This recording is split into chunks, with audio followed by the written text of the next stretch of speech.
Hi, it's Alan from Black Crow Gaming doing another Rules Lawyered.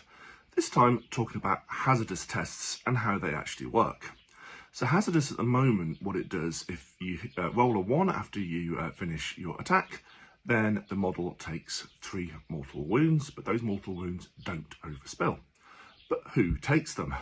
Well, the answer is it has to be assigned to someone with a hazardous weapon, but it cannot be assigned to a character unless the character is the only one left or the only one with a hazardous weapon. Otherwise, it has to be assigned to a non-character first, and it has to be assigned to a model that has already taken a wound first, assuming that that model has a hazardous weapon. What this means is that even if your character has been wounded, let's say by a precision attack, and has a hazardous weapon and fails, well, the unit, you roll your hazardous checks as a unit, not individually. The unit fails a hazardous check, then another model must take the wound first, assuming that another model has a hazardous weapon. So the other thing to note, as I've said, is it is now 3 mortal wounds. It's not an instant death.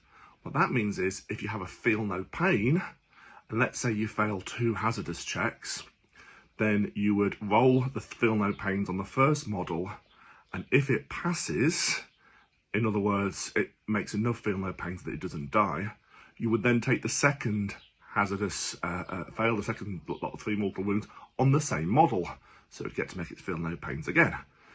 So you must apply to wounded non-character models first. Final thing, I did talk about this in another video, but if you are using your hazardous on an Overwatch, then you do not apply those mortal wounds until after the charge move has happened. Hope that helps.